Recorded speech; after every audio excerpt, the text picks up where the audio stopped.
On November 10, 1996, the quiet alley of the Kotlyarkovsky Cemetery turned into a real battlefield. Everything around resembled a war zone.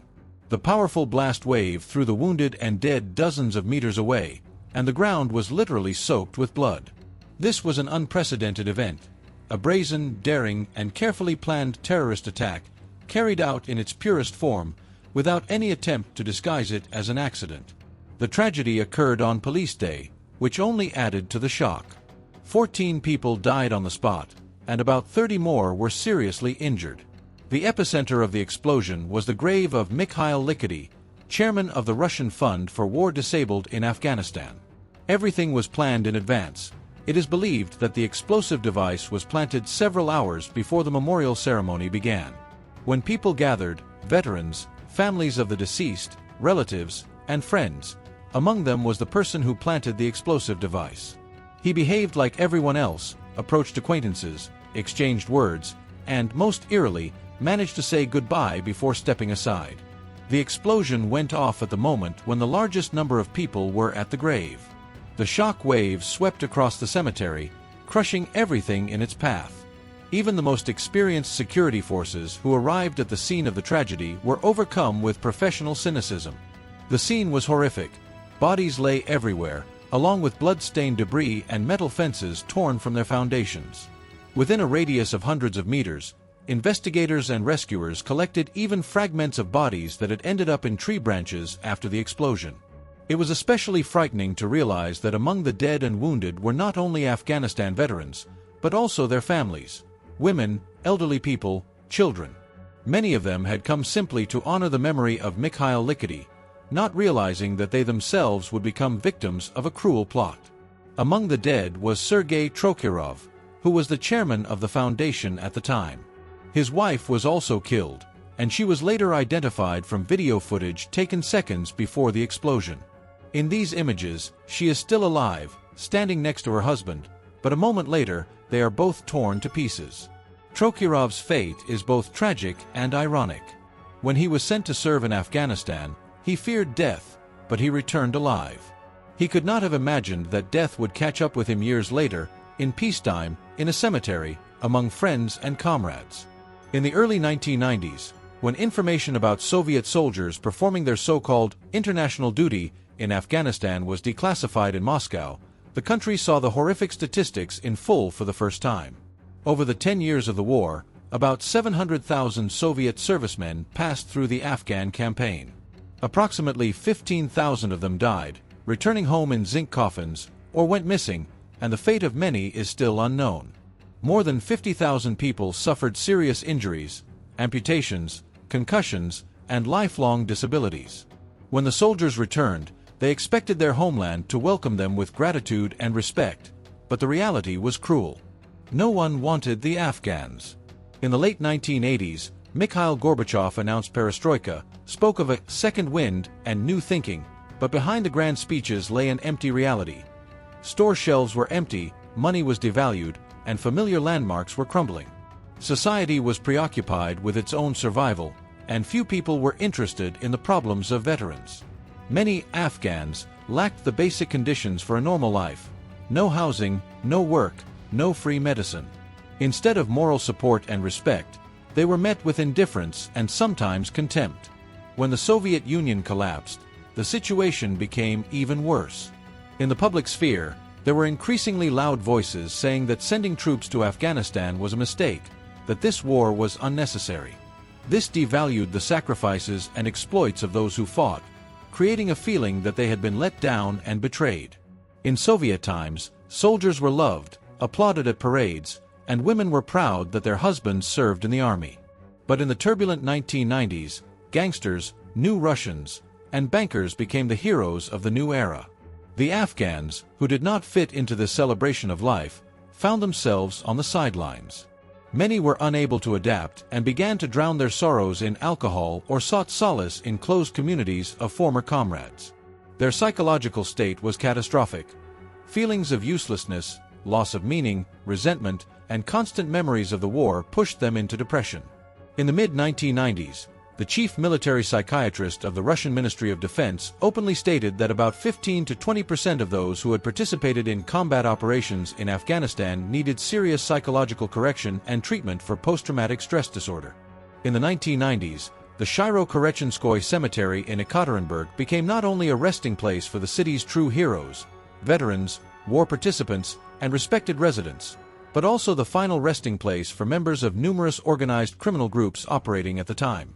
Both ordinary fighters and the most influential criminal authorities were buried here. At that time, there were 4 large and particularly dangerous organized criminal groups in the criminal milieu of Ekaterinburg, which were almost legendary. These groups rarely engaged in open firefights, but when a battle did occur, their opponents had almost no chance of escaping alive. Their strength lay in their unity, camaraderie, strict hierarchy, and brotherhood. Ekaterinburg was proud that the future president of Russia had lived and started his career there for a long time. But in 1992, the city was shaken by an event that, according to recollections, seriously alarmed even the Kremlin. The local authorities promised apartments in 2 new buildings to veterans of the war in Afghanistan, the so-called Afghans. However, despite many years of waiting, many waited 8 to 10 years, the promises remained unfulfilled. And then, seizing the moment, 273 families of veterans, along with their wives and children, moved into the empty houses. The Afghans were led by Vladimir Lebedev, an internationalist soldier, a determined, fearless man who had survived the war and understood perfectly well that gentle requests would have no effect on the officials. He believed that the veterans had earned these apartments with their sweat and blood. Lebedev issued a harsh ultimatum to the authorities, turning the resettlement into a de facto military operation, using the skills he had acquired in Afghanistan. Realizing that the police could throw them out onto the street at any moment, the veterans surrounded their homes with barbed wire, set up several checkpoints, and organized round-the-clock duty. Armed fathers, many of whom had combat experience, took turns on duty. Their arsenal included not only automatic rifles but also machine guns. The situation became more tense with each passing day. Soon, the Kremlin learned of the armed takeover. Security forces proposed storming the buildings and rolling the Afghans into the asphalt, but such an operation could have resulted in a bloody massacre in the city center. After the armed seizure of houses by Afghans in Ekaterinburg turned into a protracted confrontation, the Kremlin realized that a forceful assault could result in a bloody tragedy. Boris Yeltsin, who knew both the city and the military environment well, was categorically opposed to a scenario in which women and children could suffer, since entire families of veterans lived in the houses. Instead of using force, he decided to send Ruslan Oshev, a respected figure in the Afghan community and then chairman of the Committee for Internationalist Soldiers, to negotiate. However, the meeting in the Ural houses was cold.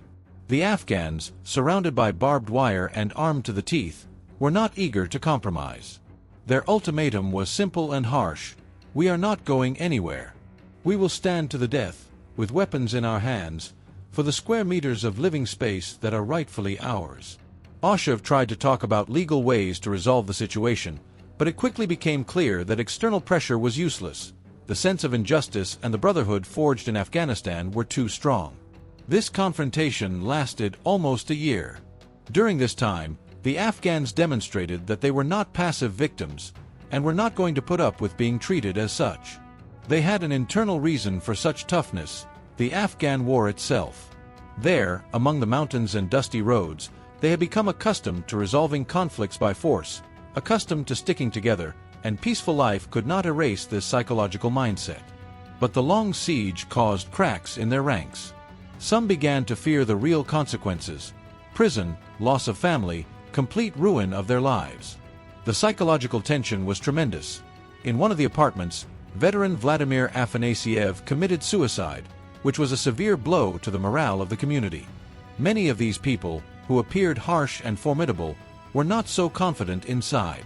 Afghanistan left not only memories of friendship and brotherhood in arms in their souls, but also deep psychological scars. Many of them had been introduced to drugs during the war, and in peacetime their addiction only grew stronger.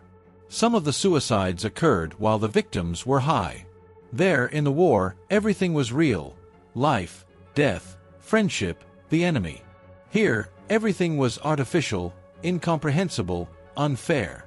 Vladimir Lebedev, a former ensign and leader of the raid, had charisma and leadership skills and behaved like a general in peacetime. He could well have become a successful businessman, but he chose a different path, a criminal one. Even before the story with the houses, Lebedev, together with a group of Afghans, protected the local market. In those years, Vladimir Lebedev, like many of his comrades, lived by the principle, "He who does not advance retreats." The turbulent 1990s were a time when only the most active and assertive individuals, passionate people, including criminals, survived and rose to the top. For them, there was no such thing as waiting or retreating, only moving forward, even if the path lay through the gray areas of the law. In the end, the authorities and the police managed to end the long standoff peacefully. The Afghans, who had occupied 2 apartment buildings without permission, were quietly disarmed without bloodshed. They were given housing vouchers for nearby apartments, satisfying at least some of their demands. At first glance, everything ended without dramatic consequences, but it was these events that became one of the reasons for Boris Yeltsin's decision, which many historians and economists would later call a fatal mistake. In December 1993, the president signed Decree No. 2254 on measures to support the activities of all Russian associations of disabled persons.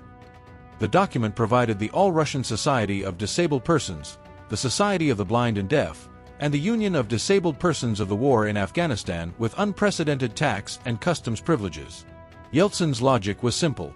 If there are no funds in the budget for full support, then it is necessary to give people the opportunity to earn money on their own by freeing them from the tax burden.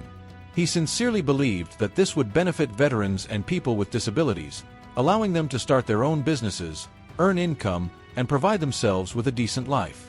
But the reality turned out to be quite different. This document opened the door to large-scale abuse. The benefits became a tool for colossal shadow schemes, in which the interests of criminals, officials, and businessmen who used disability organizations as a cover were intertwined. Huge shipments of imported drinking alcohol, a significant portion of oil exports, and massive deliveries of cheap consumer goods and cigarettes passed through these associations. The turnover was measured in hundreds of millions of dollars, but not a penny of tax revenue went to the treasury. Strange and sometimes tragic events began to occur around the activities of these privileged organizations, ranging from criminal showdowns to mysterious deaths. On December 10, 1994, a murder took place in Moscow that became one of the most high-profile and resonant reprisals against representatives of veterans organizations. Mikhail Likhity, chairman of the Russian Fund for War Disabled in Afghanistan, publicly positioned himself as an honest and principled person who was trying to bring order to the structure under his control, crack down on corruption schemes, and remove the organization from the influence of crime. His activities irritated both individual representatives of the veteran community and those who had already managed to integrate the fund into shadow economic flows. The assassination attempt was organized with precision, clearly with the participation of professionals familiar with the specifics of the special services and military affairs. The villain, as usual, returned home in the evening and entered the elevator of his building. He pressed the button for the desired floor, unaware that a powerful explosive device had been planted in the elevator's intercom system. The mine was connected to a remote control. The command to detonate was to be given at the exact moment when the target was in the ideal strike zone. Likhity was being watched. The observation point was set up on the technical floor of a neighboring building, which offered a direct view of the entrance. When the killers were sure that it was Likhity who had entered the cabin and the elevator had started moving, the activation button was pressed. There was a powerful explosion. Death was instantaneous. Mikhail Likhity had no chance of survival. Fragments of the elevator structure and elements of the cladding were scattered throughout the shaft, and the cabin was reduced to a pile of twisted metal. Residents rushed to the scene, and soon the operatives arrived. When the elevator was lowered, a horrific scene was revealed inside. Likhity's body lay in an unnatural position, literally torn apart by the blast wave. The murder immediately received widespread attention, especially since it occurred against the backdrop of another high-profile event, the explosion at the Kotlyarkovsky Cemetery. The terrorist attack at the cemetery a few weeks earlier had shocked not only Moscow but the entire country. On Police Day, with a large crowd gathered, the explosion killed 14 people and injured about 30. Among the dead were war veterans, women, and children. Investigators and bomb disposal experts immediately noticed the Afghan signature of the device, a remote-controlled booby trap disguised as a peaceful object, a tactic widely used during the Afghan War. It turned out that the deadly trap at the Kotlyarkovsky Cemetery had been set by one of their own, and, as it later transpired, this was indeed the case. The killer was not just an acquaintance of many veterans. He himself was an internationalist soldier, with whom yesterday you could sit at the same table, talk about the past, remember Afghanistan, and today, it was his actions that led to the tragedy.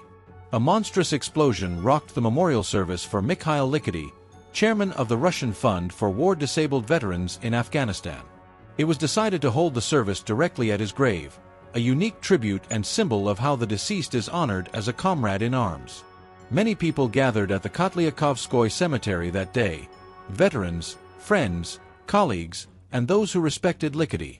His widow and children were there, as well as the current leadership of the foundation. The location was special, but also tragically symbolic, among the cold gravestones, under the damp autumn sky. In an atmosphere of mourning, when everyone was immersed in their own memories and the bitterness of loss, something that seemed completely impossible was happening. A mass murder was being prepared. A small table was set up on Likhity's grave, bottles of vodka, simple snacks, bread, pickled cucumbers. It was an old Russian custom to drink for the repose of the soul, right at the burial site. People approached, raised their glasses, and quietly spoke words of remembrance.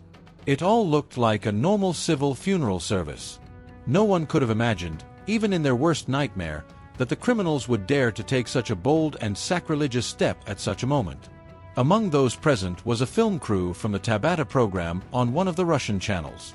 Correspondent Marina Gorilova interviewed those who had come, while the cameraman held a massive camera on his shoulder. Yuri Shmakov, a military consultant for the Otokestvo television company, was a man who had been to many hot spots. They managed to say a few words, commemorate the deceased, and had already moved 5 or 7 steps away from the crowd when people approached the grave again to pour themselves a drink and drink to the repose of his soul. It was at this moment, when people gathered around the table again, that a powerful, deafening explosion rang out. The bomb, as experts later determined, had been planted directly under a small table on which stood bottles of vodka, shot glasses, and simple snacks, bread, pickled cucumbers, and sausage. At that moment, the people closest and most respected by Likhity were standing right next to this table. His comrades, veterans, friends, including the future victims. When the explosion occurred, there was a deafening bang, and the entire area literally turned into a war zone. Shrapnel flew in all directions, bodies and table debris scattered, and a cloud of smoke and the smell of burning hung over the cemetery. The scene that unfolded in the first seconds after the tragedy was not for the faint of heart. Witnesses compared it to a helicopter landing in the mountains, when the airflow cuts everything in its path. One of the veterans later recalled, "I saw a man literally cut in half by the explosion." Mikhail Likhity's grave turned into a huge crater, as if he had been killed again. Likhity himself returned from Afghanistan with the rank of lieutenant colonel, already disabled, missing a leg and an eye. Despite his serious injuries, he was awarded the Order of the Red Star. In the early 1990s, he headed the Fund for War-Disabled in Afghanistan, replacing Valery Rachikov in this position in 1993. Until the early 1990s, Likhity and Rachikov were friends.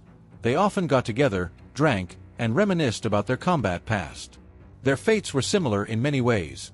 Both served in Afghanistan, both were seriously wounded, and both returned home with prosthetic limbs. Valery Rachikov, a man whom everyone spoke of as a true officer and fearless Afghan, was wounded under circumstances that were the subject of various rumors. Some claimed that it was a heroic operation to cover a group, while others accused him of leading his men into a senseless and dangerous situation. Whatever the case, he lost both legs, but when he got back, he wasn't about to give up. Despite his prosthetics, he kept serving and dreamed of being named a hero of the Soviet Union. Valery Rachikov did not officially become a hero, although he had a great desire to bear this title. All his combat wounds, sustained in Afghanistan, made him both a hero and a victim. It is impossible to fully understand the state of a person who has lost both legs. It is a special life, a special psychology. I visited him at home.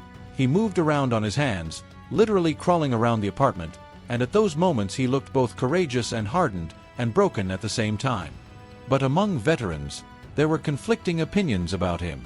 Some claimed that he was a brave and honest officer who was not afraid to lead the attack. Others claimed that Ratchikov was an extremely quick-tempered, suspicious man who was intolerant of any doubts about his plans and prone to outbursts of rage and fights. After Afghan organizations received huge economic benefits from the state, criminal elements immediately began to gravitate toward these resources.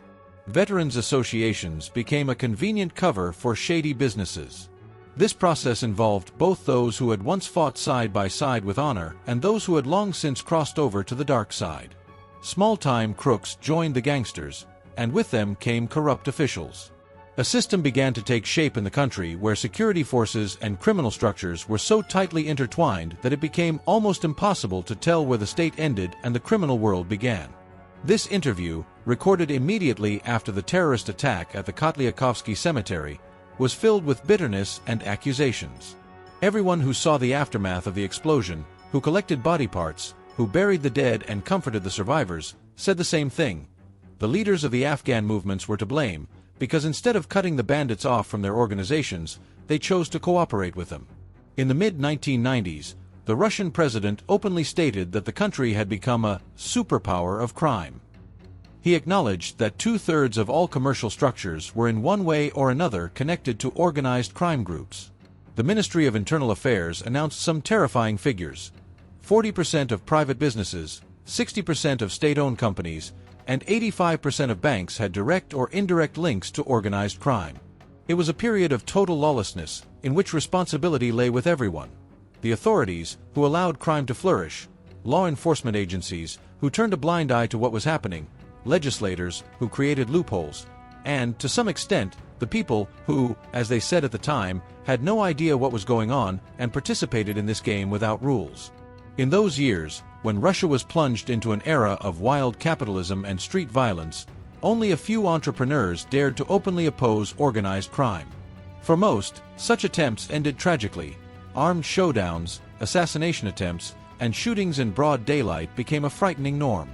Business survived not through laws and fair competition, but under the protection of gangs that controlled everything from markets to large factories. People paid tribute not out of respect, but out of fear for their lives and those of their loved ones. However, Afghans were a special category.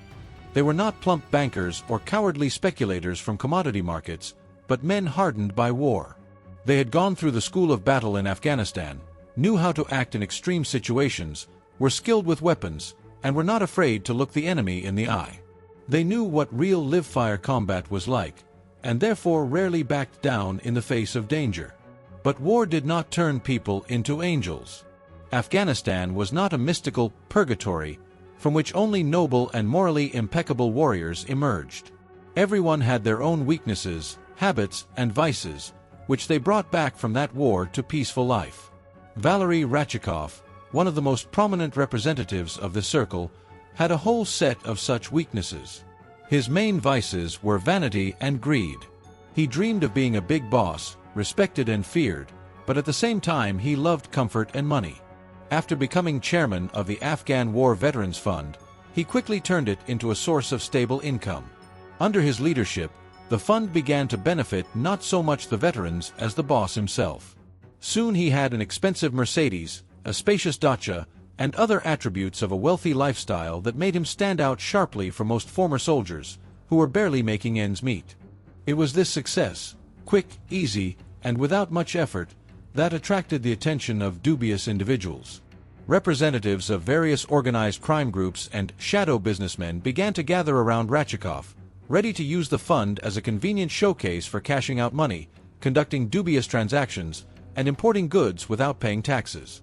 The scheme that Ratchikov was building was cynical to the extreme, but at the same time extremely simple and effective. The head of the Fund for War Invalids in Afghanistan signed and stamped the fund's seal on documents brought to him by people who had prepared them in advance.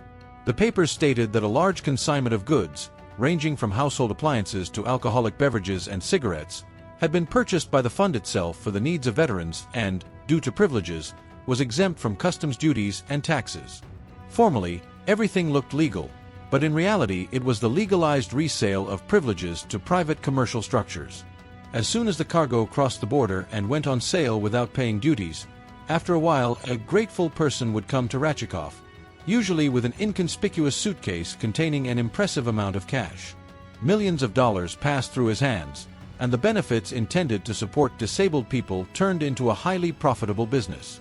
At the same time, Yeltsin, in introducing these tax breaks, was guided by a good idea: to give public organizations the opportunity to earn money themselves if the state could not fully support them.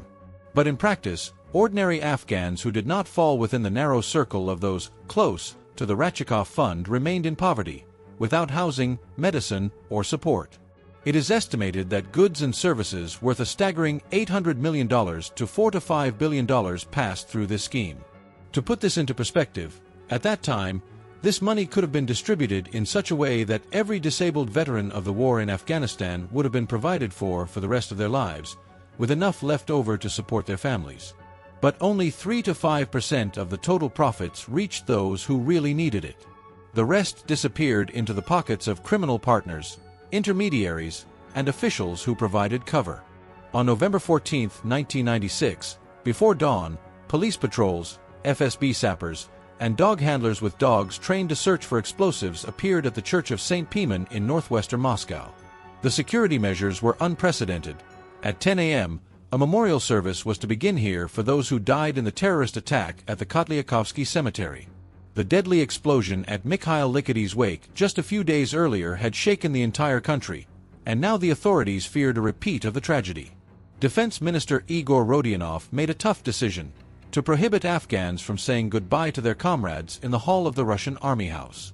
According to eyewitnesses, the atmosphere was oppressive, and everyone was in a state of heightened alert. The city, already engulfed in the criminal wars of the 1990s, lived in anticipation of new explosions. When the explosion rocked the city and news of dozens of deaths spread throughout the country, Valery Ratchikov rushed to me the very next day, repeating the same thing in a broken voice: "It wasn't me. Franz, it wasn't me. You know, I had nothing to do with it." He spoke excitedly, with such sincere intonation that at that moment, I must admit, I believed him. It seemed that a man who had survived so many combat situations could not act so convincingly, looking me in the eye after such a tragedy. But, as it turned out later, the reality was much darker, and all my assumptions at the time collapsed. To understand what kind of people were at the center of this story, we need to go back to 1989, when the soldiers of the so-called limited contingent returned to the Soviet Union from Afghanistan. They were returning from the front, where they saw death every day, where terrible battles raged in the mountains, and where the enemy could appear out of nowhere and destroy an entire battalion in a matter of minutes.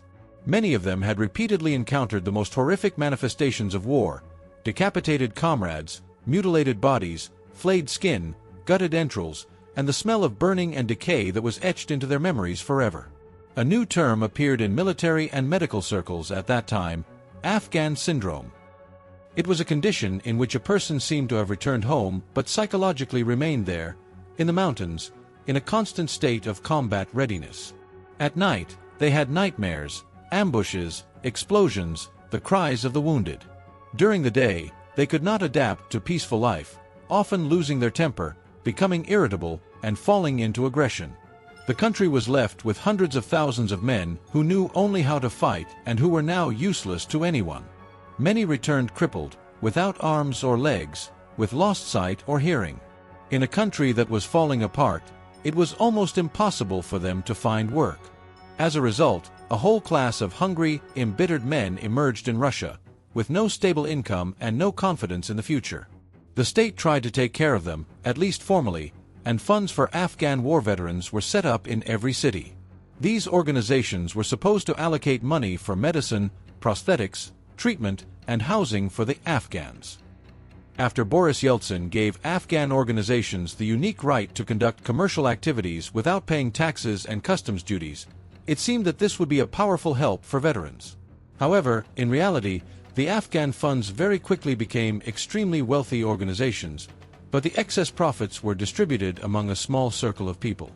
The money ended up in the hands of a small group of leaders, disabled veterans who only pretended to be victims of the war, but in fact used their privileges for personal gain.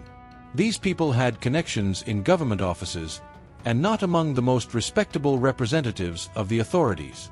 These patrons not only turned a blind eye to the machinations, but also participated in them, creating a whole system for laundering funds, including criminal ones.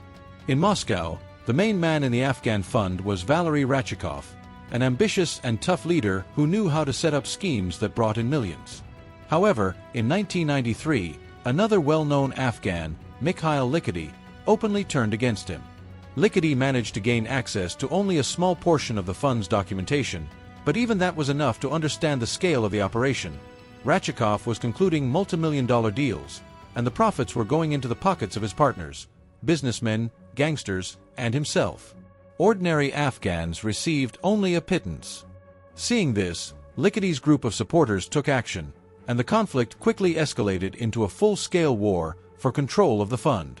As a result of a meeting of veterans, Ratchikov was removed, and Likhity was elected as the new chairman. But Ratchikov had no intention of leaving quietly. He began destroying the fund's documentation, devising a plan for revenge, and, according to rumors, even entertaining the idea of taking revenge on his opponents. At one point, he not only took the papers and seals, but was said to be seriously discussing the possibility of firing flamethrowers at his enemies.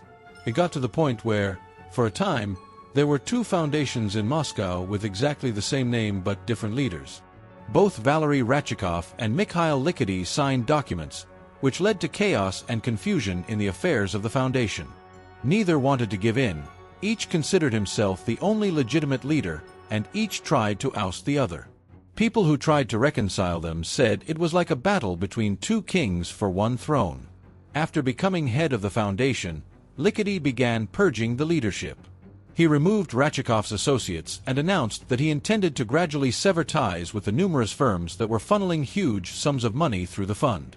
In those years, when Afghan funds received unprecedented tax and customs privileges from the state, truly colossal volumes of goods were imported into Russia under their cover. The schemes worked flawlessly, and in just one reporting period, more than $1,049,183,000, over $1 billion, passed through exempt shipments. Not only did individual Afghan leaders profit from this, but also such prominent figures as Boris Berezovsky, who ran his car businesses through the same channels. Money, privileges, and huge shipments of imported goods reached the highest-ranking officials, who not only knew about the schemes but also participated directly in them. Charismatic but dangerous figures from the Afghan milieu also appeared at meetings with such influential patrons. One of them, nicknamed Sapag, Boot, behind his back because of his brutal frontline image, had a distinctive way of doing business. He would come to negotiations and place grenades on the table, either as a direct threat or as a symbol of the seriousness of his intentions. His demands were extremely simple and brazen: give it to us. Right now, give it to us. Such a show of force was impressive, but it also added tension to the already dangerous relationship between the Afghans and their high-ranking partners. Meanwhile, Valery Ratchikov, the former head of the Moscow Afghan Fund, was literally going crazy with anger and resentment. He was not only removed from his huge feeding trough, but also deprived of power, influence, and status. For a man accustomed to respect, fear, and wealth, it was humiliating. And on November 10, 1994, the Ministry of Justice officially declared Ratchikov's fund illegal. On the same day, an event occurred that became a turning point in this criminal war. Mikhail Likhity was blown up in the entrance to his own house. This was not just a murder, but a carefully planned, expensive, and high-tech operation by the standards of the early 1990s. The explosive device was installed in the elevator cabin and detonated remotely when they were sure that Likhity was in the elevator. Death was instantaneous. It was clear to many eyewitnesses that his death was not accidental and was not the work of amateurs. The attack was carried out by people with experience and resources, possibly linked to the special services or military training.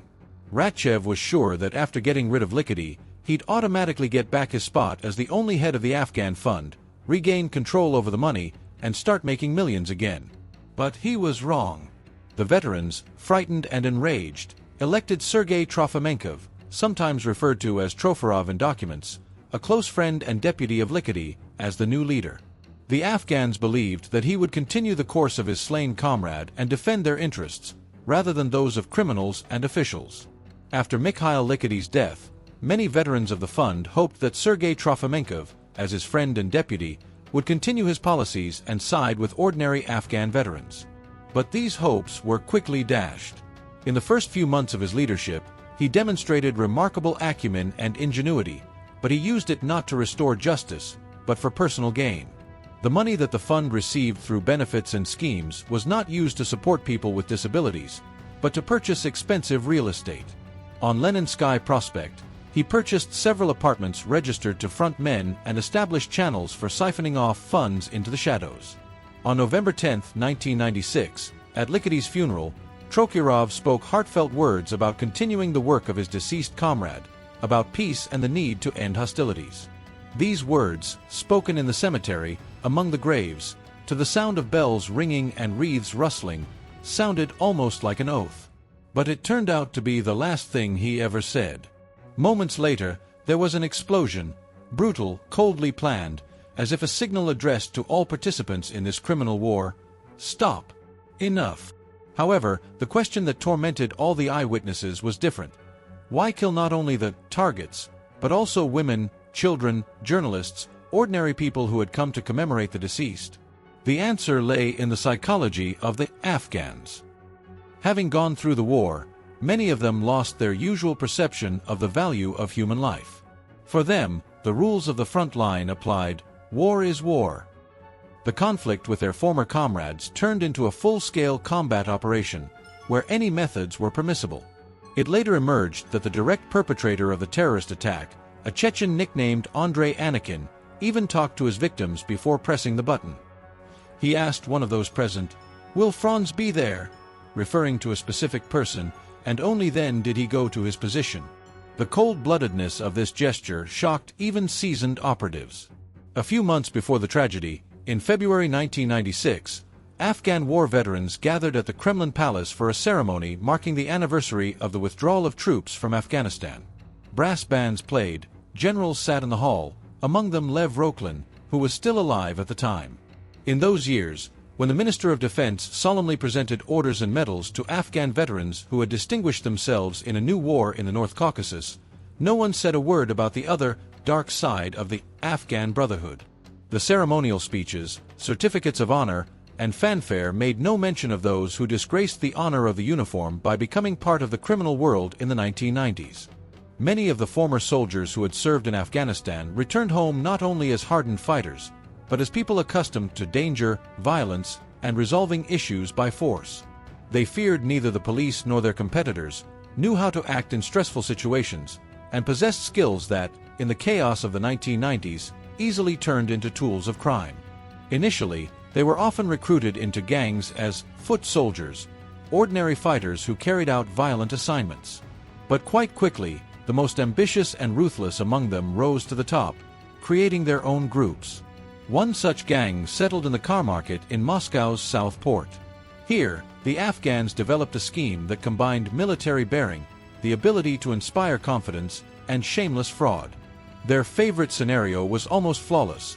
A burly man, often with medals on his chest, would approach a potential buyer and confidently tell them that he had a friend, a veteran of Afghanistan, who had been awarded a car.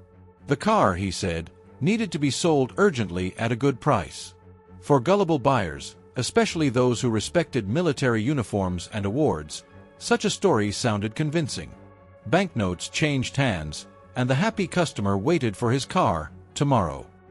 But neither tomorrow nor a week later did the car appear.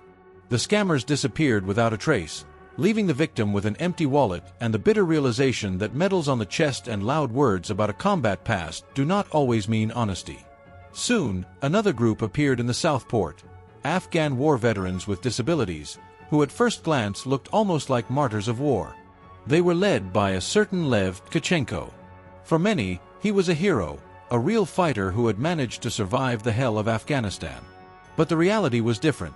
Tkachenko was a member of one of the most brutal criminal organizations of the time, the Bloody Lozenskaya Organized Crime Group. Disabled Afghan veterans were used as a kind of bait at the Southport car market. Their presence had a disarming effect on people. White-collar traders and casual buyers saw them only as unfortunate war heroes who had sacrificed their health for their country and felt no fear. But it was not them that should have been feared, but their leader, Lev Tkachenko. He was known in the market by the nickname, the Artist. He was very good at playing on the emotions of those around him. As soon as the situation became dangerous and a threat loomed over him, Tkachenko would put on a show, raising his voice. They are insulting a veteran of the war in Afghanistan, who already has a hard life, who shed blood for this country, lost a leg, and now ekes out a miserable existence on a meager pension. These theatrical performances worked flawlessly, eliciting sympathy even from those who in other cases would have called the police. The same techniques, playing on pity and demonstrating one's combat biography, were also actively used in special veterans funds, which were disguised as charitable organizations but in reality made huge amounts of money through fraud.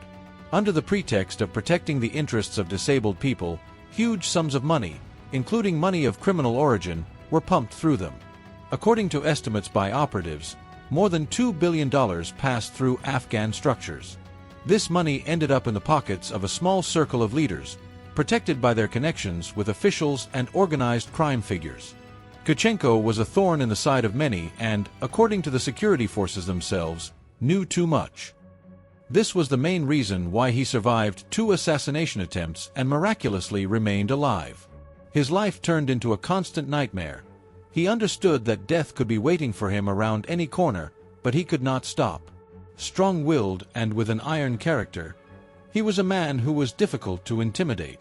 It was Lev Tkachenko who was first suspected of organizing the explosion at the Kotlyarkovsky Cemetery, at the grave of the man who had once taken power and money from Valery Rachikov.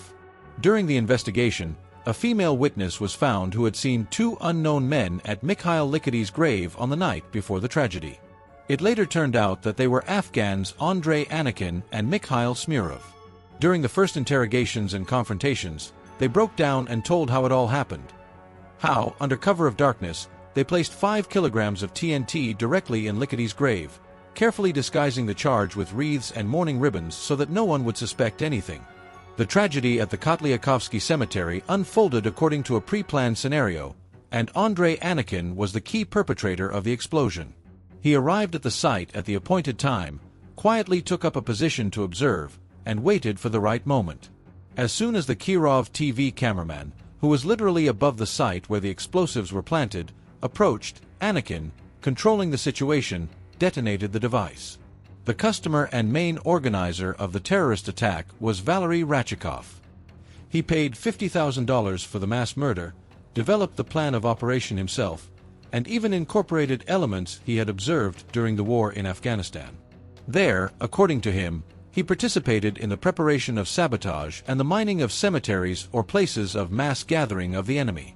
It was this combat experience that he transferred to the Russian reality of the 1990s, turning a morning event into a deadly trap. The whole scheme looked frighteningly professional. The choice of location, the method of planting the bomb, the remote detonation control, everything was calculated down to the smallest detail. At the same time, Rachikov, Anikin, and Mikhail Smyrov acted in unison, as if in a combat operation. After their arrest, all 3 ended up in pre-trial detention. Anikin and Smyrov gave testimony during interrogations, but Rachikov himself categorically denied his involvement from the very beginning. He claimed that he could not kill his Afghan brothers, and that the entire accusation was a mistake or a provocation. At the court hearings, Rachikov looked emaciated, in a wheelchair, without legs. This created an image of a martyr around him. His supporters publicly insisted, "How can you accuse a man who has gone through the hell of war and lost his health of such atrocities?" The media actively discussed that the charges seemed too harsh and the evidence insufficient. The investigation stalled, the trial dragged on, his preventive measures were extended, and his lawyers challenged every action taken by the prosecution. Gradually, the high-profile case began to fall apart. The district military court, which heard the high-profile case of the explosion at the Kotlyarkovsky Cemetery, ultimately found the evidence gathered by the investigation against Valery Rachikov, Mikhail Smyrov, and Andrei Anikin to be insufficient. The judge who announced the acquittal left his post a week later. there were rumors that he was simply no longer needed. According to absolutely reliable information, after the trial ended, Ratchikov celebrated his victory in style. They say he spent more than $1 million on the celebrations. In fact, he got off scot-free, despite the fact that, according to the investigation, he first organized the murder of Mikhail Likhity and then a mass murder at the cemetery that claimed the lives of 14 people. Likhity's relatives, as well as some Afghan war veterans, vowed to use all available legal mechanisms to see the case through to the end. They hoped that punishing the guilty would not only be an act of revenge or restoration of honor, but also a step toward restoring order in the country. And in 2001, following an appeal by Chief Military Prosecutor Mikhail Kislitsyn, the acquittal was overturned. However, by that time, the main suspect and alleged mastermind of the attack had already died. Ratchikov was killed in a horrific car accident, which many believed was not accidental. It was believed that he knew too much and could reveal too much dangerous information. Meanwhile, the perpetrators of the explosion, Anakin and Smirov, received long prison terms, 15 years each. Vladimir Lebedev, leader of the Ural Afghans, and participant in a number of criminal showdowns, was also sent to prison. In addition to his involvement in the events at the Kotlyarkovsky Cemetery, he was accused of beating and raping women, as well as seizing 2 apartment buildings in Ekaterinburg. None of this was ever proven, but the verdict was still handed down. Lebedev received 5 years. After serving his sentence, Lebedev attempted to regain his former influence, began fighting for the position of head of the Ekaterinburg branch of the Afghanistan Veterans Fund, and came into conflict with his former associates. He got involved in a dispute with several organized crime groups and tried to regain control of trade in the city market. The response was swift. His car was blown up twice, and one evening, when he went out to walk his dog, Lebedev was shot twice in the back of the head and once in the back. There were many similar grim stories in which former Afghan war veterans became central figures in the criminal dramas of the 1990s. These events, full of betrayal, blood, greed, and revenge, became a grim symbol of that time. It is good that today they remain only in the past, as a reminder of how easily combat experience and a sense of impunity can turn into weapons against one's own country.